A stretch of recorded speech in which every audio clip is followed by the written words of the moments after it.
Kali masak ini 30 porsi, Prof. Oh, Ini teknologinya. Ini rancangan saya ini. Ya pakai sedikit pengetahuan ya.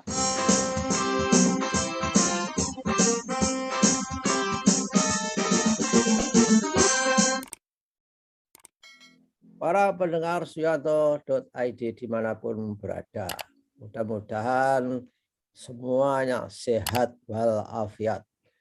Masih bersama dengan channel pendidikan Suyanto.id, sebuah channel untuk berbagi pengetahuan dan belajar sepanjang hayat.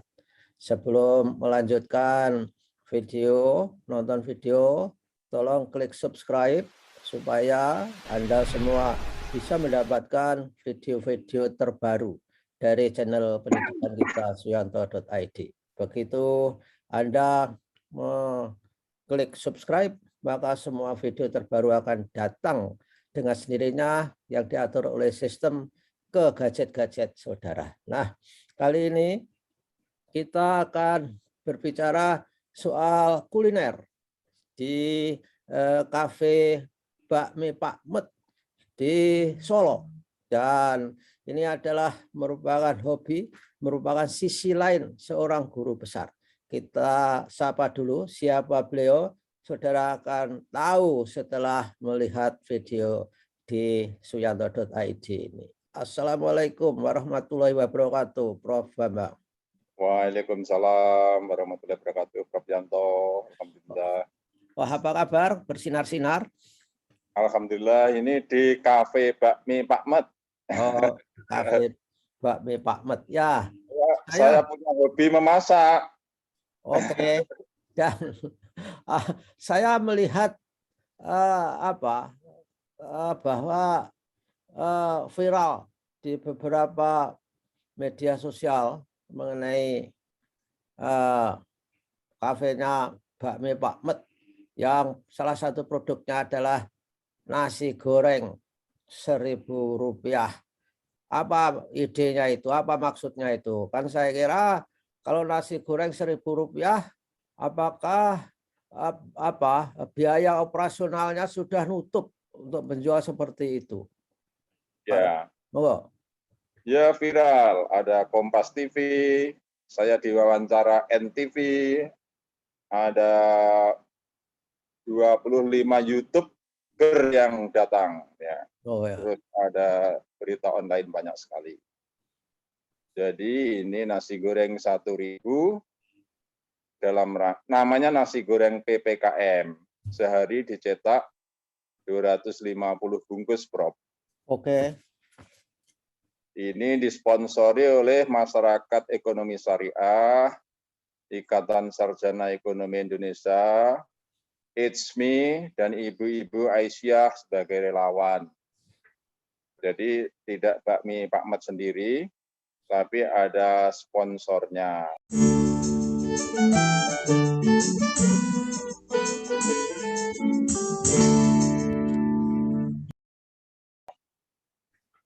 Bakmi Pak Met harganya kan 20.000. Kita jual kepada sponsor 5.000 saja. Oleh sponsor dijual 1.000. Wah, ya. Semuanya tombok, ya semuanya beramal bersama-sama.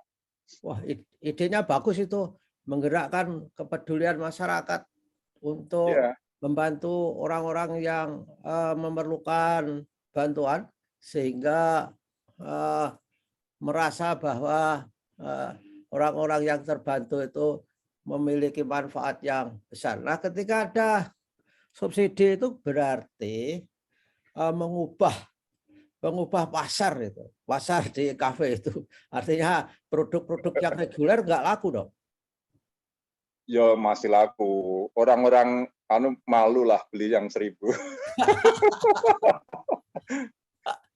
Ternyata yang mensponsori banyak sekali, Prof. Semula hanya akan 10 hari, uangnya masih sisa, mungkin akan kita perpanjang. Sebetulnya ini akan berakhir pada tanggal 17 Agustus. 3 hari lagi, 4 hari lagi. Tetapi sponsornya masih banyak ini, kita akan perpanjang. Oh ya, oleh karena itu kita mengundang sponsor. Ya, halo-halo kepada orang-orang yang apa? Orang-orang yang punya rezeki berlebih. Terutama itu kan targetnya kan juga tidak saja orang-orang yang terdampak COVID, tapi orang-orang miskin, Pak. Ya, ya. Ya, kan itu legalisasinya luar biasa. Memberi santunan kepada orang miskin itu jaminannya masuk surga, Ya. jaminannya Oke, tidak betul. masuk neraka sakor. Itu kelihatannya ada itu ayatnya di surat Al-Mudathir, Prof. Itu. Al-Mudathir 40:42. Mungkin Amin. ini masalah kakun fisakor, qalu lam nakum minal musholin, walam nakum nut'imul miskin. Mengapa mereka pada berada di neraka sakor? Dijawab katanya karena mereka tidak termasuk golongan orang sholat dan tidak memberi makan kepada orang miskin. Ya, jadi kantinnya itu, kafenya itu jelas-jelas itu adalah melaksanakan amanah surat Al-Mudathir 40:42. Luar biasa, Amin. Prof. Jadi Amin. Ya. oleh karena itu saya kira bisa, mudah-mudahan message di suyanto.id ini bisa diterima oleh orang-orang yang memiliki kepedulian. Berapa Ya. sahamnya untuk memberi subsidi itu misalkan? Jadi untuk satu bungkus subsidinya 4.000. Oh, 4.000. Bakmi Pak Met sudah menurunkan dari 20 ke 5.000. Oke. 100.000 harus mensubsidi lagi 4.000. Loh, dari Pak Metnya sendiri dengan menurunkan itu dari 5.000 itu 10.000 sendiri dong dari Pak Met. Ya enggak, itu kan harga jual. Harga pokoknya ya 6-7.000 saja. Oh, jadi menurunkan dalam arti subsidinya Pak Met 2.000 belum dihitung berapa. Urung dihitung. Harga pokoknya UMKM itu nggak pernah ngitung harga pokok. Yang penting jalan. Oh ya. Jadi itu namanya hobi bukan bisnis. Iya, jadi ini 2 tahun. Selama 2 tahun itu baru untung 1 bulan saja. Wah, luar biasa itu. UMKM itu memang resiliensinya lebih tinggi daripada industri yang gede. Ya, Prof. Jadi hubungannya dengan karyawan itu kayak keluarga saja sudah. Seperti ini kan seharusnya tutup, Prof. Enggak tutup. Lah itu karyawan dari Kalimantan itu gimana? Apa suruh pulang ya? Ya. Nah, kira-kira jadi UMKM itu kekayaan Indonesia yang luar biasa. Ya. Maka dari itu pemerintah kami mohon membackup, membantu UMKM ya, karena ini kekayaan yang luar biasa. Dan ini bukan saya sendiri yang bertahan untuk dengan karyawannya itu. Karyawan yang penting bisa makan saja di Oglang selama PPKM ini. Ya. Pernah berpikir nggak membuat proposal untuk minta bantuan pemerintah dalam waktu dekat, Prof? Ya, apa ya mau. Nggak tahu jalannya kemana. Pemerintah sendiri juga bingung cari duit.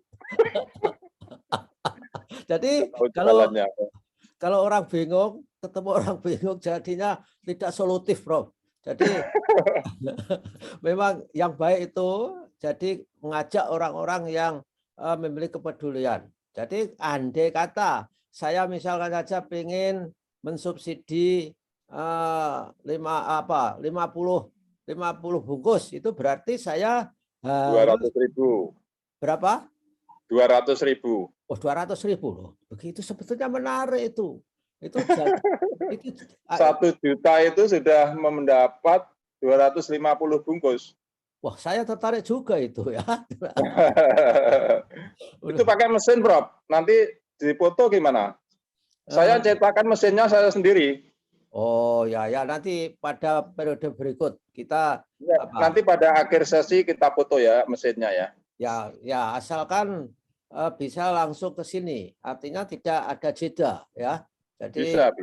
Ya, jadi bisa live ke situ.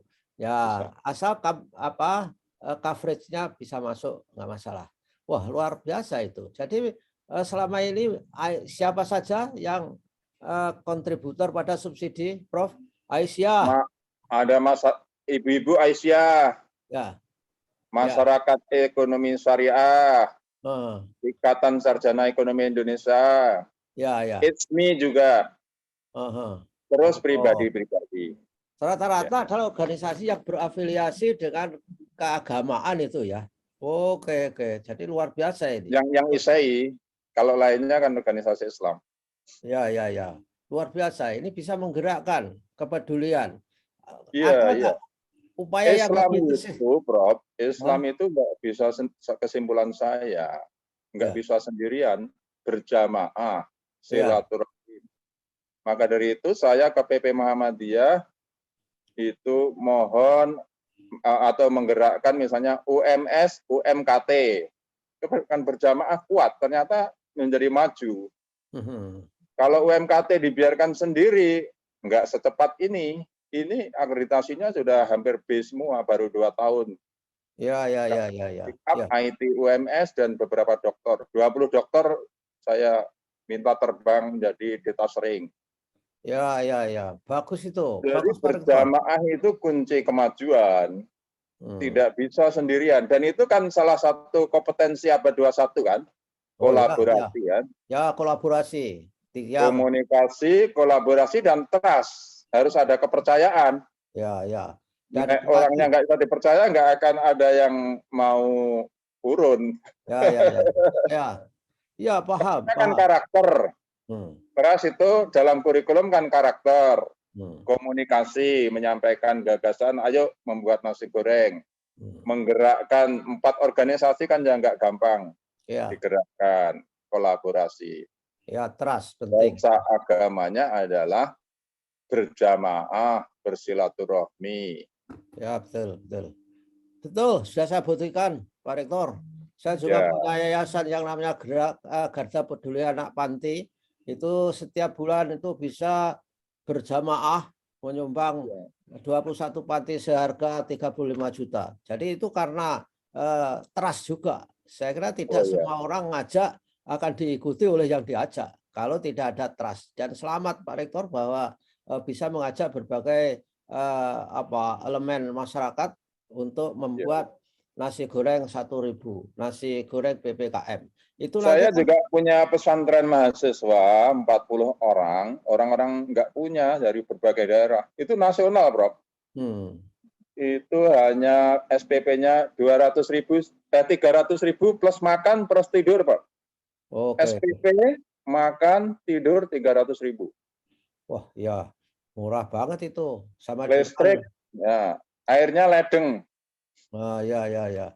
Sudah termasuk makan. Ya. Itu juga berjamaah ya? Itu berjamaah, tapi akhir-akhir ini pakai KIP itu. Oh ya. Oke lah. Pemerintah. Ya. Semula itu ya saya dan keluarga.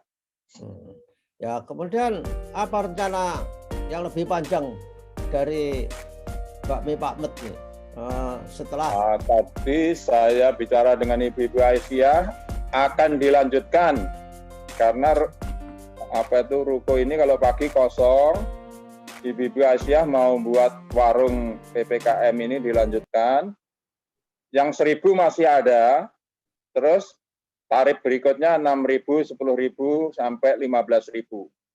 Jadi kalau nggak punya uang dia akan beli yang 1.000.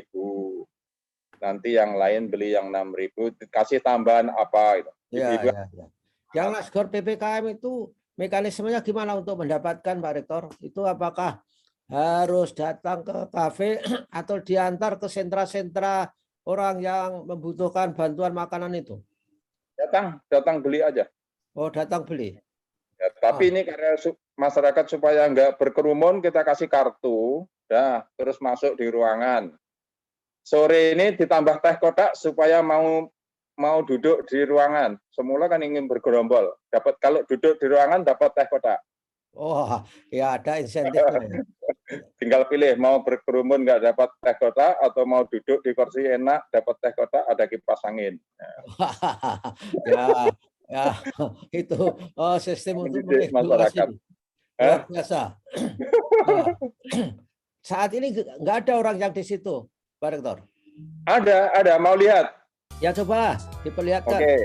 Ya, Oke. inilah saudara-saudara keadaan kafe Ini PPKN. kafenya, Bro. Ya. Ini kafenya. Dedicated untuk itu apa? Ya. Ya. Bentar, kan krunya ya. Ya. Gimana, seperti apa? Coba lihat. Ini saya turun ke bawah. Ini turun ke bawah. Itu Bu Bambang. Oke. Mas Andi, puteran, Mas. Ini Bu Endang. Kelihatan nggak? Wow, kelihatan. Ini Bu Endang. Ini Mbak Vero. Tangannya gini, Mbak Vero. Mbak Vero, tangannya gini. Mas, diputer. Mbak Ning. Ini tangannya, Mbak. Ini Mbak Ning. Ya. Ini Mas Andi. Kokinya nih, Bro. Oke, jangan cepat-cepat gerakannya. Ini mesinnya. Ya, jangan cepat-cepat gerakannya. Dikipas, Mas. Dikipas. Pakai arang, Bro, mesinnya. Kelihatan nggak, Bro? Kelihatan, tapi sampai geraknya jangan cepat-cepat, yang melihat pusing. Ini mesinnya. Sekali masak ini 30 porsi, Bro. Oh. Ini teknologinya. Ini rancangan saya ini. Ya, pakai sedikit pengetahuan ya. Ya. Pengetahuan dari mana? Pengetahuan dari mana nyonteknya? Mesin cuci. Oh, idenya dari mesin cuci. Terus saya undang tukang las. Terus dibuat mesin itu. Ini saya sudah buat mesin yang kedua. Ya. Prinsipnya apa kerjanya itu? Mesin dari mesin cuci. Prinsip kerjanya itu apa? Seperti mesin cuci itu loh, Prof. Ya. Sehingga mengurangi tenaga dari capnya, kokinya.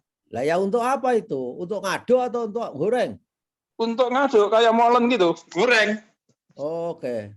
Sekali goreng itu 30 porsi. Maksimum. Tapi bisa dipertahankan itu cita rasa menunya itu dengan bisa komposisinya saja. Ya tentu banyak. Oh iya ya, tinggal mengatur perbandingan antara Ya material ini gini, Bro. Dengan terus terang yang 1000 ini ya dibanding yang 20.000 rasanya kurang lebih 85%. Oke. Karena apa? Karena terlalu massal atau mengikuti kalau yang 20.000 itu bakminya ini bakmi kesehatan. Tanpa pengawet, tanpa pewarna, dibuat hanya 3 jam, Prof. 3 jam habis. Jadi ada mesin bakminya sendiri. Kemudian tidak pakai MSG. Kita pakai serbuk jamur. Sehingga ini makanan kesehatan. Yang kami jual ini. Itulah sebabnya nggak pernah untung. Yang 20.000 itu. Sebelum pandemi pun belum pernah untung. Terlalu berkualitas. Ya, sampean maunya berbisnis atau apa? Atau ini karena saya dan keluarga juga makan, maka saya minta berkualitas. Terus teman-teman itu sering ngobrol di sini malam minggu atau minggu malam tuh ngobrol, makan. Tapi kalau itu yang nggak dihitung. Ya. Tomboknya mungkin untuk itu. Ya, kalau bisnis seperti itu kalau disediakan tempat ngobrol ya malah nggak pergi-pergi dia, ngobrol saja. Ya. Ini yang di atas ini memang kapasitas 25 ya, 30. Oh gitu. Itu lokasinya di mana, Pak? Lokasinya di mana? Jalan Veteran 255, jalan besar ini, Prof. Ini yang dipakai ini asetnya Masjid Jamsaren. Kami yang membangun, kemudian ditambah 10% dari omset untuk Masjid Jamsaren Mamba Ulum itu loh, yang tempatnya Munawir Sajali itu loh. Oke. Ini asetnya Masjid Jamsaren.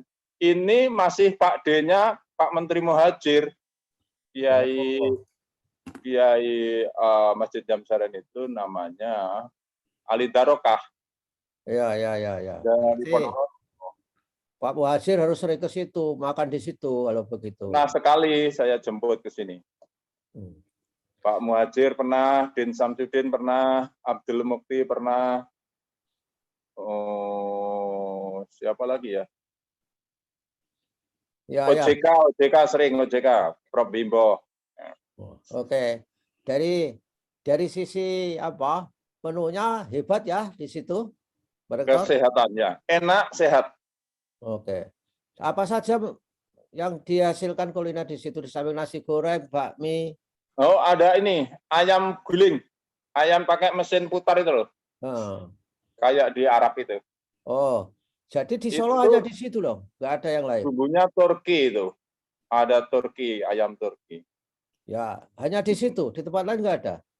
Nggak ada. Menantu saya itu kan Makedonia, Turki, budaya Turki. Makedonia yang Muslim itu berbahasa Turki dan Albania.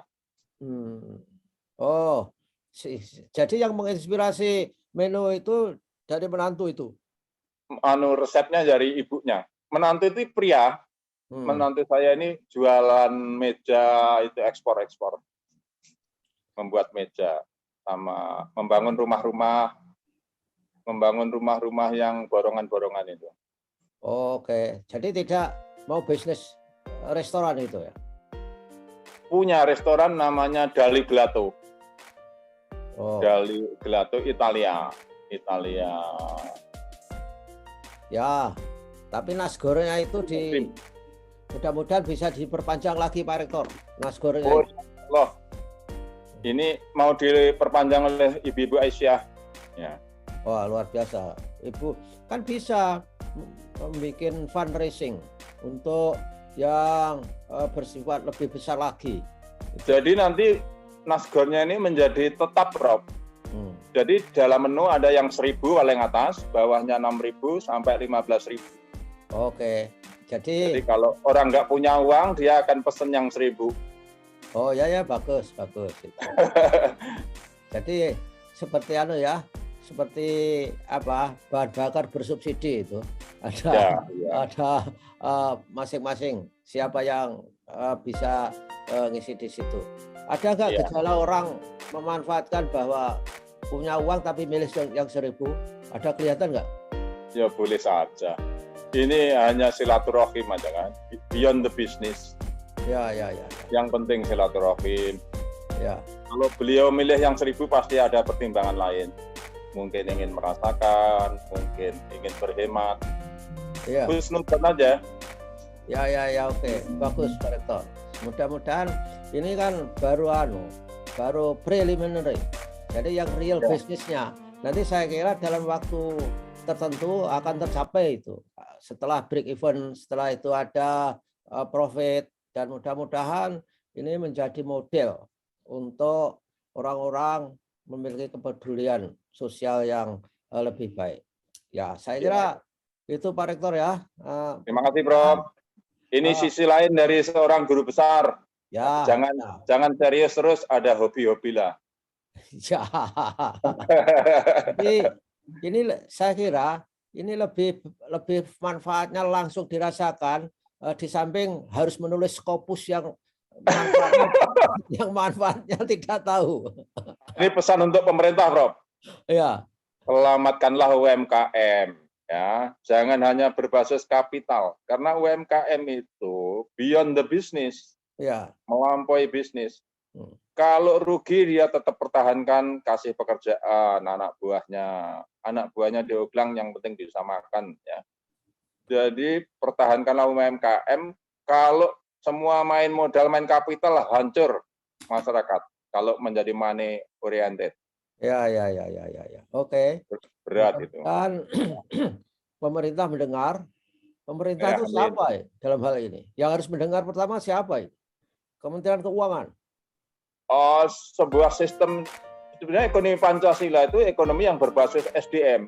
Misalnya begini, lisensi perkebunan itu jangan berbasis modal, tapi keahlian. Anak insinyur perkebunan kumpul, 20 orang kasih sekian ribu hektar, kasih alat beratnya ini. Jadi berbasis SDM. Kalau berbasis kapital, akses, nggak punya uang. Ya, Tapi ya. kalau berbasis SDM, bisa itu. Kan banyak sekarang insinyur pertanian, perkebunan nganggur. Nggak laku kan. Ya, betul, betul. Itu maksudku berbasis SDM. Jadi harus ada perubahan besar-besaran dan mendasar dari ekonomi kita. Ya, ya. Oke, Iya, Prof. yang Ya. memiliki Sampai jumpa. Assalamualaikum. Waalaikumsalam, monggo Pak Rektor.